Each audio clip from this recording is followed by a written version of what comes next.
Oh my god, that hurt my voice. I'm not doing that again. Harry Maguire, what are you doing to me? Hello, welcome to HITC Sport and the financial economics at Manchester United. Christ above. They must be being conducted by fellows who snort glue for 6 hours a day, because honest to Christ, 80 million for Harry Maguire. According to Pep Guardiola, apparently Man City couldn't afford Maguire. I'm sorry, but when a club with Man City's riches can't afford Harry Maguire, that's like Kim Kardashian not being able to afford an overpriced lunchbox. Do we really live in an age where human letterboxes cost 80 million quid? For a fee like that, you should be getting a guaranteed bona fide world-class defender, not some 26-year-old who's in the goddamn championship 4 years ago. A fella looks like his daily diet consists of gravel, paint and 6 plates of meat. Christ above, 10 years ago, this sort of fee was getting you Cristiano Ronaldo in his prime. Now, Harry Maguire, a fella who looks like he sweats when he f***ing breathes. Look, don't get me wrong, he is a very good defender, alright? Very comfortable on the ball, but this just smacks of absolute desperation. Matthijs de Ligt costs less than this, and I guarantee, judge their careers within 10 years, de Ligt will have won multiple Champions Leagues, while the other will be stuck in rehab trying to forget the last 10 years of his life. Really, for 80 million quid, you might expect a fella who'd be able to breathe underwater, who could sprout wings from his ears and fly, and to have a normal shaped head at the very least. But no, instead he's just a very slightly above average defender who scored against Sweden at one time. Back when the country was united together for 1 month of hope and optimism before it was flushed right down the toilet. Now don't get me wrong, the club do need him. He will be a good signing, but for the last few years, Old Trafford has been some sort of graveyard for centre halves. You would have more chance of catching a nun on Tinder with her goddamn legs open than finding any sort of defensive nous at Manchester United. So Maguire will definitely improve their defence. But 80 million! Like, what happened? This is Manchester United. When I grew up, this club was the spoiled brat who'd hoist their stepdad by the hand and demand he buy them whatever they wanted. And more often than not, they would get it. Half the time they'd just steal Arsenal's best players for bargain prices, but still, they'd get in world-class players for sensible fees. Nowadays, they're making former Wigan players the most offensive defender in world history. That is just mental. United fans, surely you must be embarrassed by this. Like, where does it stop? 80 million for Maguire. What's next? Are you gonna give me 20 quid for this sock? Because I've got to warn you, it's been stuck on my foot for the last 6 weeks and smells like something died in it. Then again, we've been here before. Let's take a look at the tweets when Maguire signed for Leicester for 17 million in June 2017. That just shows how crazy the transfer market is. 17 million for this guy? Oh dear, oh man, has football gone? Quite literally a Sunday League footballer, no quality at all, nothing. 17 million pounds? Ha, what a joke of a price. The decimal point is missing between the 1 and 7. 16 million for a fat average defender. I've seen milk turn quicker. In what world is Harry Maguire worth 17 million? Game's gone mad.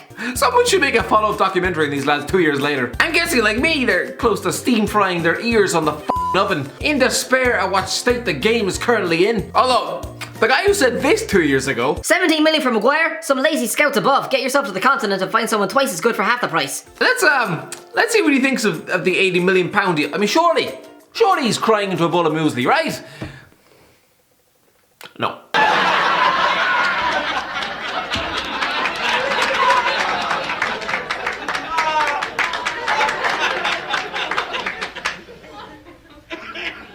Leicester told to pay more than 75 million pounds to sign Nathan Ake from Bournemouth. See, this is what happens, lads. You've just bent the transfer market now, alright? Now teams like Bournemouth, clubs who 10 years ago were so poor that they were probably forced to drink their own toilet water, think they can demand 75 million quid for bang average defenders. Then there's Brighton asking for 40 million pounds for Lewis Dunk. 40 million could be used to bring clean water to 4 countries in Africa, but no, let's spunk it all on Lewis Dunk. It's actually disgusting and quite irresponsible. Like when I was a teenager, if I spent 50 quid on a football jersey, my mother would punch me in the fucking head. And she'd be right to do it. Just because you're in a rich industry, lads, doesn't mean all financial value and logic should go straight out the window. If someone quotes you 80 million pounds for a Leicester centre half, do the honourable thing and direct them to the nearest psych ward. Don't feed into this crazy charade. Paulo Dybala, Man United end talks with the Juventus striker due to wage demands. See, here's the thing.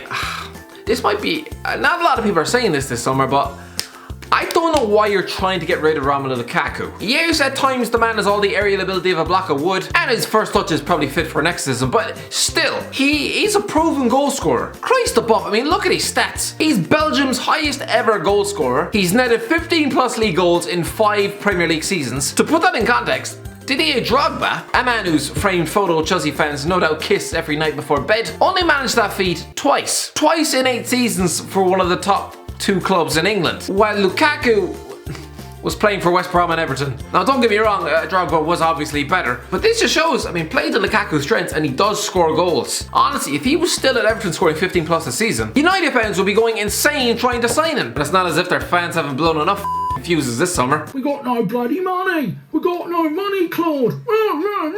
Flip flop. Get the pancakes, sir. Get the pancakes, sir.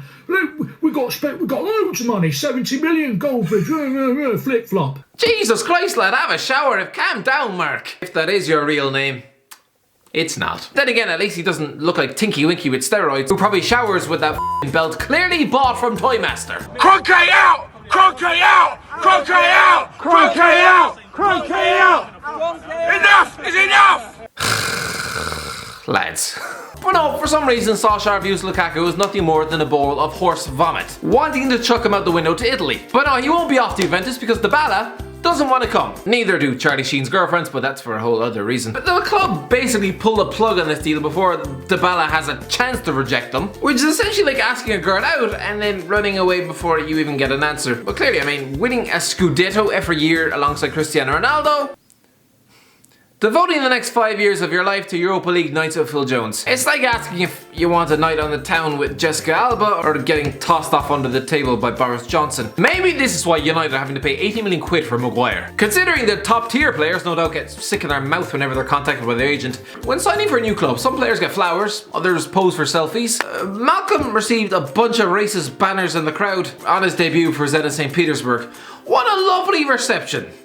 Must have felt like a big warm hug. These flags basically insisted that the absence of black players is an important tradition. Clearly, so is the absence of brain cells. The lad has just escaped his Barcelona hell. Signed for Zenit for £41 million, and a section of fans are already abusing him based on the colour of his skin. Absolutely pathetic. Alright, I'm not acting like there's none in English football either. Just the other day, Osiris Christie's sister was racially abused. Now I'm all for insisting Christie start handing job applications down the local post office and describing his brand of football as just hell on earth. But bringing racism into it is, honest to God, about as disgusting as my arm, which honest to Christ looks like leprosy. And how do they deal with it in Russia, huh? Well, the likes of Chris Samba and Guel Arcanga found themselves banned when they dared to stand up to the racism on the pitch. So are we really surprised it's still ongoing? Anyway, the Zenit supporters quickly released a post-match statement insisting they are not racist, but that signing a black player would cause backlash. I'm sorry, how does that work? But that's like James Corden saying he's not diabetic, but that if he devoured a cake in one sitting, doctors would have to take his goddamn foot. The same fan group also claimed that black players were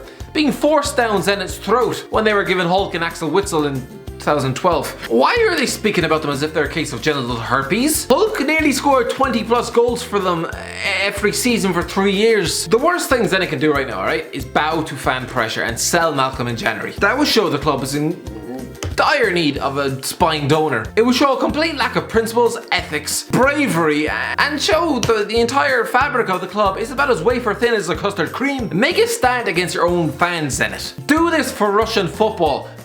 Come out of the dark ages. Keep Malcom on board. Who knows? The fans might even learn something. Anyway, what else has happened in the last couple of days? Wayne Rooney looks like he's set to become a player coach at Derby County. More on that, alright, when I do my championship predictions video this week. Look out for that. It's going to be so erratic, it's ridiculous. I'm still unsure. I've already done out the table and I'm still unsure, but we'll see. But all I'll say about Rooney is that I hope that the nursing homes in the Midlands area are investing in at least 3 sets of padlocks. Anyway, that's the end of the video, lads. If you enjoyed, don't forget to like, share, and subscribe. Twitter and Instagram is there. As you can tell, my skin's probably gonna fall off in a couple hours. Anyway, as always, I'll talk to you in a while.